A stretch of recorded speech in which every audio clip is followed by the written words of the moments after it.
the psychiatrist used to think, or my therapist used to think, it was delusions. Maybe that's not it, or I'm now having to rethink what is a delusion, or whatever you think is. I want it to be an accurate, honest statement. I'm not trying to put words in your mouth. I'm just trying to get something where you can reflect on, were those delusions? Were they psychiatric? I'm telling you, people hear voices and they have long-term conversations with somebody who's not in the room. I don't have that. You don't have, go ahead. I don't have delusions where I hear voices in the room and noises. I don't have that, never have had that. And maybe what I'm starting to rethink is that instead of maybe me having delusional thinking, maybe it has a lot to do with being really lonely and having like zero love in my life that I felt. And it's kind of like a teddy bear. I'm just want to hang on to that teddy bear. I don't see all the other ones around the universe or whatever you want to call it. I just have that one. I want to hang on to it.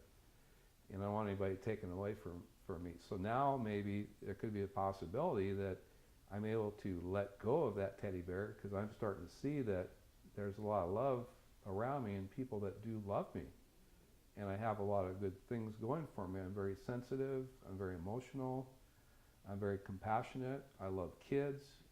And so I feel like I'm starting to walk into a room and people are starting to give me all these little teddy bears. But I'm not trying to cling to anything. And maybe that's a good analogy for maybe I'm not delusional, maybe I never was delusional. I'm I mean, having done a fair, and again, I'm not a clinical psychologist, but I've spent an awful lot of time in this domain. I'm not hearing delusion, man. That's pretty cool. Delusion is a very different thing. We had a fellow that we interviewed a couple of years ago. Were you in that one? Did you do the schizophrenia? No, and he was a very nice guy. He had children, and the police wouldn't allow him to see his children because he had schizophrenia. And he went on and told me about his kids and how sad he was he couldn't see them. And he went on in tremendous detail about how frustrated he was he couldn't see his children. And then I asked him how many he had. He said, well, I've got 2 with Marianne, and 3 with Jezebel, and 4 or 5 with Melissa, and 3 or 4. And that was his world. That was his delusion. He had dozens of children with all of these women. And every time he'd see a child on the street, it was his. That was real to him. That was as real as this countertop. That's a delusion. Wow. No, I don't have that. That's a delusion. No. And that's, excuse my, that's hardcore shit. And these people are desperately deluded in their world. That's what they No, need. I don't have that. No. So it's an interesting thing. I'll just share it. You guys can reflect on it as you want. But if you look up the word delusion, it ain't emotionality, it ain't jealousy, it ain't insecurity. That's Well, I've looked it up quite a bit. It That's confuses. human. It always confuses me. Yeah, delusion is a altered reality that the whole world is, or that horse is in charge, and that horse is telling everybody what to do. And with all their heart and soul, they know that horse is in charge. And they may act like it's not to fit in, but they know the horse is in charge. Well, when my wife's cousin came here from New York, they kept telling me, I didn't see it. They kept, remember, you and your brother and your cousin said that he just won't leave us alone. Like I was just hovering over her. And I didn't see it. Now I can see it. Now if a family member comes for you, I'll just be myself. They'll be here on Monday and leave on Wednesday, and I'll go back to my life. So I think you have a good point, Art. I don't, maybe I'm not So what delusional. he's saying is like delusion is not what you thought was the reality. Like when you thought that I was like cheating on you, that you really thought that I was cheating on you. Yeah. That's not a delusion. That is just like jealousy. I feel like that could be delusional. That can be delusional if you really, really Like it's think. stressing this reality. Oh, she's doing Oh this. yeah, I know she is. doing She's this. doing this. Look at this email. Well, by the way, one of the email was like from my brother. Now he laughs.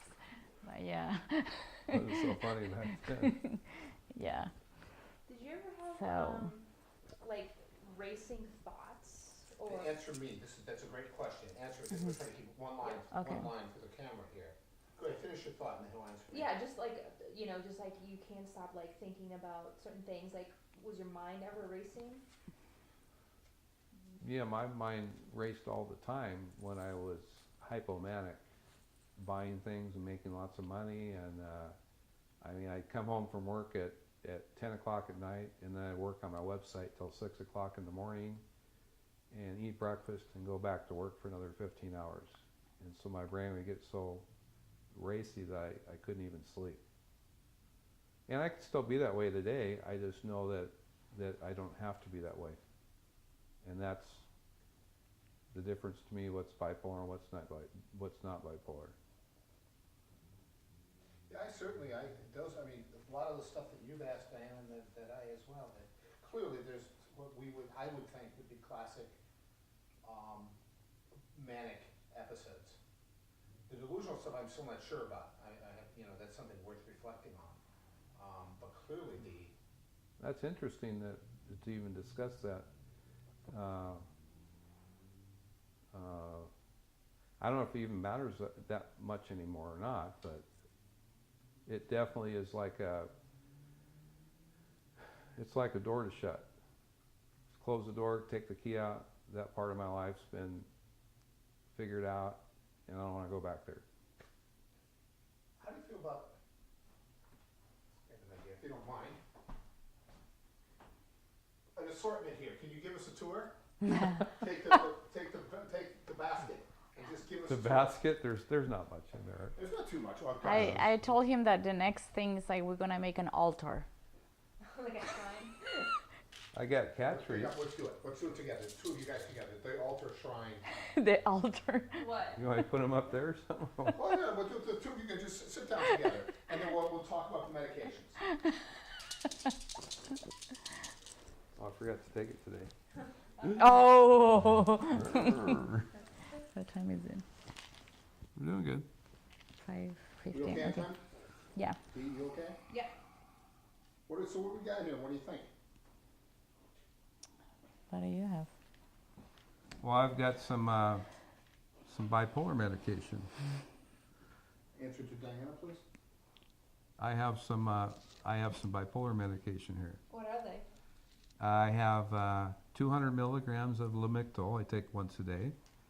I have 25 milligrams of Lamictal I take once a day. And I take 1,000 milligrams of Depakote per day.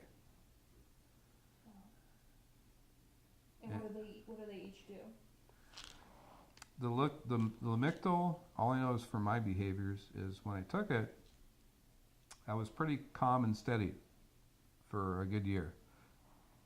When something traumatic happened, I spiked and I went way out of control, and it was horrible. And so I went and saw my nurse practitioner, and he put me on 1,000 milligrams of Depakote, and I haven't had those spikes ever again. And so that's a miracle to me.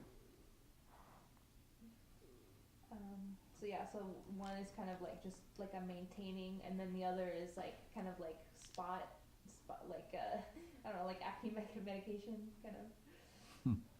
I'm going to ask you to say it again. I don't know that my camera worked. I'm going to go to the editing deck. I'm going to be mad at myself. I didn't like the camera work.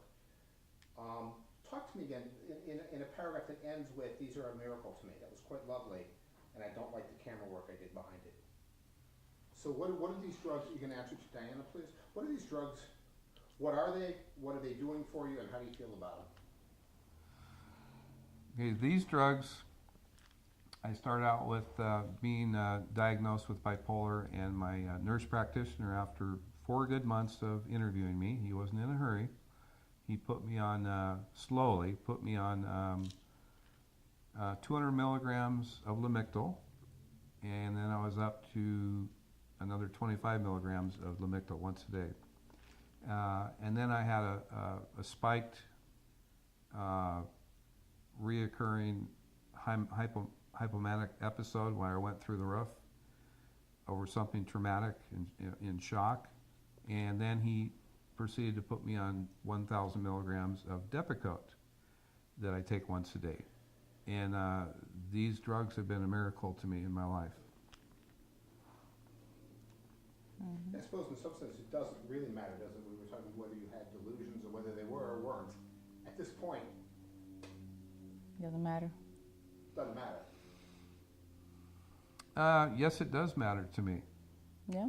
Yes, and the reason it does matter to me is when I run into somebody, whether it's a meeting or a friend or somebody, just part of me being bipolar, we're very compassionate, empathetic people, is I like to know because maybe I can help somebody else with the same issues. So, best case, 10 years from now. Worst case, 10 years from now. See, Diana's questions are going to answer her. This is for both of you guys. And this is a hard question, but I mean, what's best case? Let's start with worst case, and then we can end on a very positive note. What's worst case for 10 years? We die in a plane crash? No. Who do you want to start with? You go ahead, Dave. Oh, yeah, let's have Mark go. Yeah. Worst case.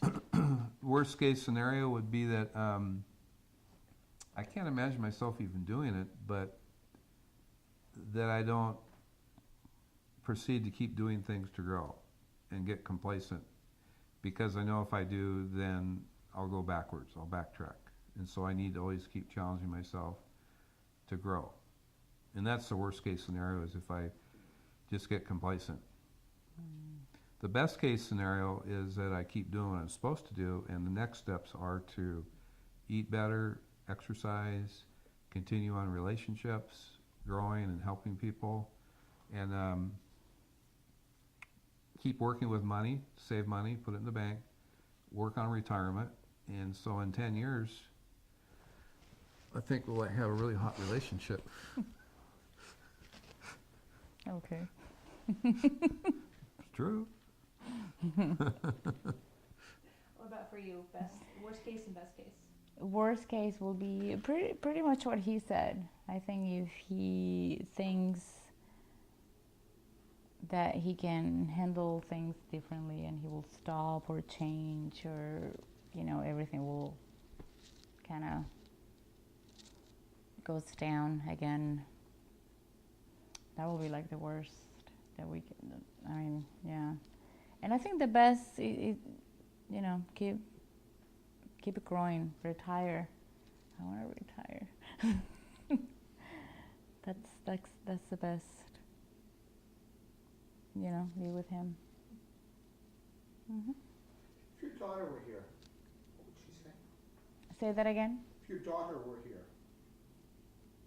What does she say? what would she say for the future and for her challenges? Like my daughter Mariana. You said you're very close with Mariana, right? Mm-hmm. I was, and I can feel it starting to happen again. Yeah. And what was the question again? What she would say. Yeah. I get really sensitive around this. I think what Mariana would say